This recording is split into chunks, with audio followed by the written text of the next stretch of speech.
white people watching with the equivalent of what in New York we used to refer to as the Brooklyn juries, who simply would not convict even guilty black criminals, not innocent black Hold up, Miss Coulter. Please stop. Please stop.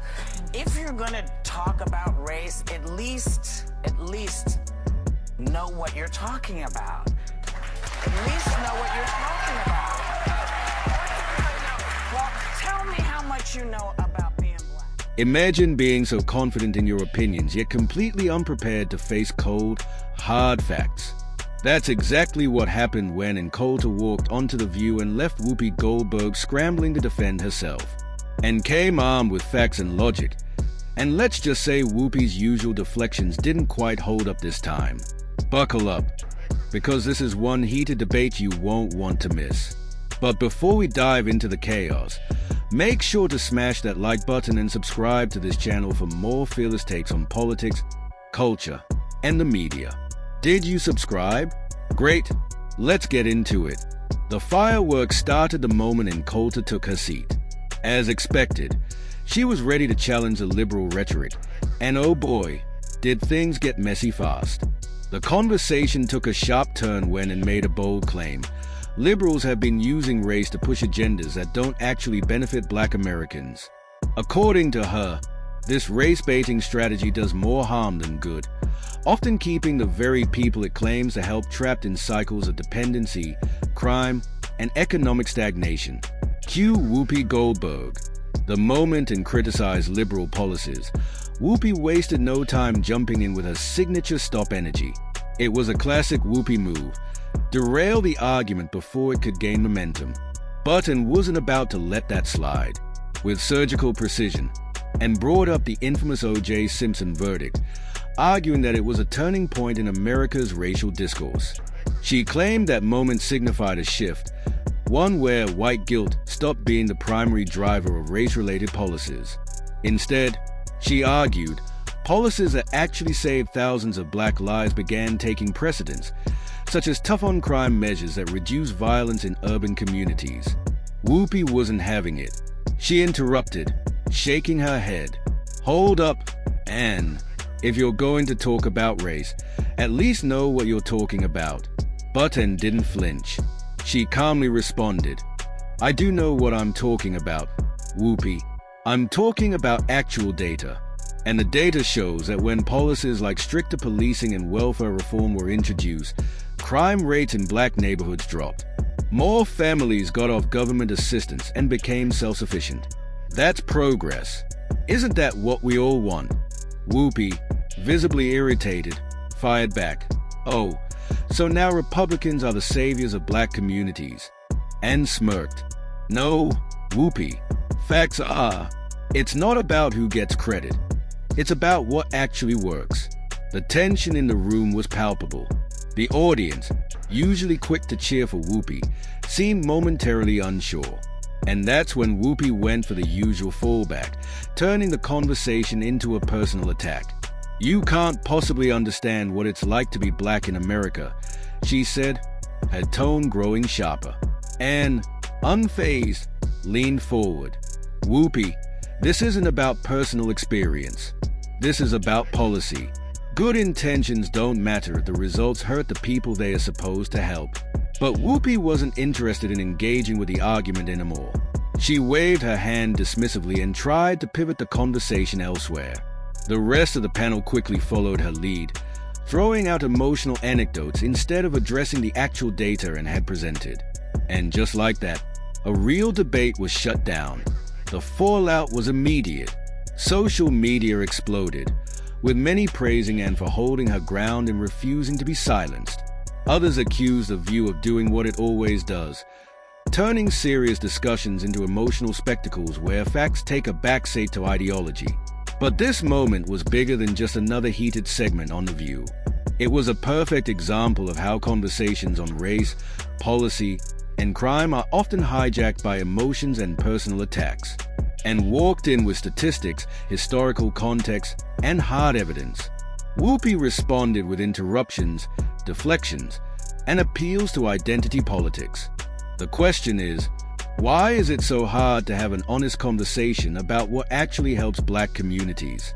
Why is it that every time facts challenge the left's narrative, the response is to shut down the discussion rather than debate the data? One thing is clear, this debate is far from over. So, what do you think? Was Ann Coulter right to call out the left's race-baiting tactics? Or did Whoopi have a point in pushing back? Let us know in the comments below. And before you go, don't forget to hit that like button, subscribe, and turn on notifications so you never miss an episode of fearless commentary and in-depth discussions.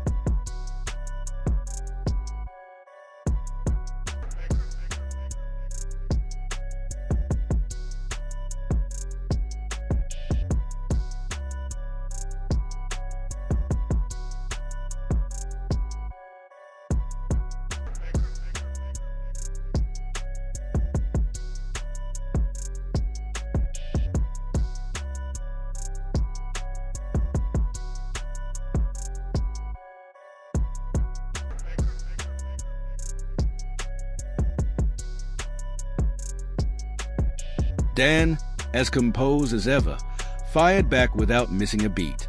This isn't about how black people feel. This is about policies and their outcomes, he stated firmly. When Republican policies were implemented, crime rates dropped, and black communities were safer.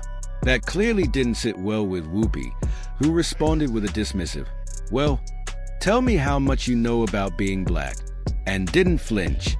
She calmly explained, "This isn't a book about black people. It's a book about white liberals. And the data shows that their so-called compassionate policies often lead to disastrous results." Whoopi, now visibly flustered, started grasping at straws. She pivoted to a familiar talking point, accusing Republicans of exploiting racial divisions through the Southern strategy, claiming conservatives had manipulated race to win votes. But Ann wasn't fazed. With surgical precision, she dismantled the argument, citing historical evidence that Republicans had been gaining political ground in the South long before the Civil Rights era. The notion that the GOP had built its base purely on racial dog whistles, she argued, was an oversimplified and misleading narrative perpetuated by the left.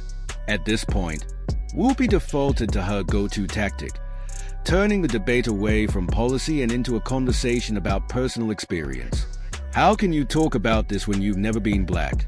she snapped. Dan remained unbothered.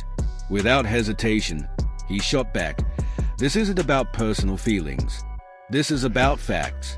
And the fact is, Republican policies have saved lives in black communities. That's what matters." The room fell silent for a moment. It was the kind of pause that happens when someone delivers an undeniable truth that the opposition doesn't want to confront. But before the conversation could dive deeper, Whoopi, clearly exasperated, waved off the discussion with a dismissive shrug, signaling to move on to the next segment. The fallout was immediate. Social media erupted, with many praising Ann and Dan for holding their ground and exposing the flaws in Whoopi's arguments. Others accused the View of once again shutting down a meaningful conversation rather than engaging with the facts presented. But this wasn't just another heated moment on daytime television. This exchange highlighted a much larger problem: the way discussions on race, crime, and policy are often hijacked by emotional appeals rather than hard data. When faced with historical evidence, Whoopi chose to deflect rather than debate. Instead of addressing the reality of crime rates, economic impacts, and the unintended consequences of progressive policies, she played the identity politics card, a tactic that has become all too common in mainstream discourse.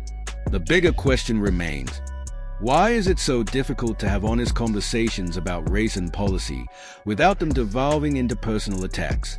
If policies are meant to help people, shouldn't their effectiveness be judged by measurable results rather than ideological loyalty? One thing is certain, this debate isn't over. So, what do you think? Did Ann and Dan successfully expose the flaws in liberal race narratives? Or was Whoopi right to challenge their perspectives? Let us know your thoughts in the comments below. And before you go, don't forget to like, subscribe, and hit that notification bell for more fearless commentary and in-depth discussions.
Let's take a moment to talk about the audience.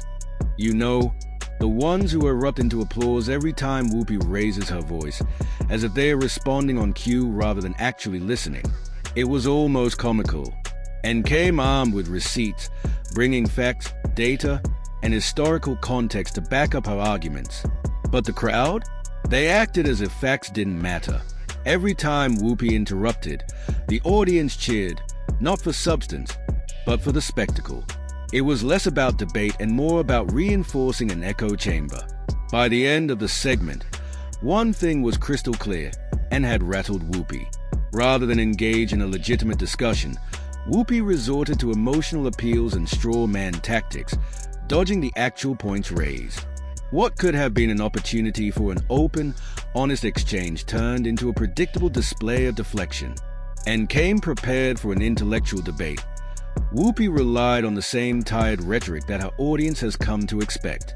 And then came the fallout.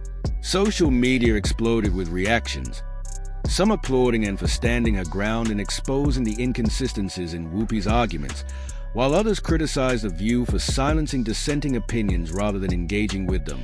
It was as if the segment perfectly illustrated the problem with modern political discourse. One side presents facts, and the other side shuts down the conversation before those facts can even be considered. But this isn't just about one debate on The View. This is about the broader issue of how discussions on race, politics, and culture are so often hijacked by emotion-driven narratives rather than substantive analysis. Time and time again, conversations that could lead to meaningful dialogue instead spiral into accusations, deflections, and moral grandstanding. Ann Coulter delivered a clear and powerful message. Policies should be judged by their results, not just their intentions. Yet, that message was drowned out, not because it was wrong, but because it was inconvenient for those who prefer narratives over nuance. This raises a bigger question. Is this what political discourse has come to? Are we at a point where facts no longer matter, and only the loudest voices dictate the conversation? If platforms like The View truly believe in having open, unfiltered discussions, why do they so often resort to shutting down those who challenge their viewpoints? One thing is for sure, this debate struck a nerve, and it's not going away anytime soon. So what do you think? Was Ann right to call out the left's race-baiting tactics, or did Whoopi have a legitimate reason to shut her down? Let us know your thoughts in the comments below. And before you go, don't forget to like, subscribe, and hit that notification bell for more fearless commentary and in-depth discussions. Thanks for watching. We'll see you in the next one.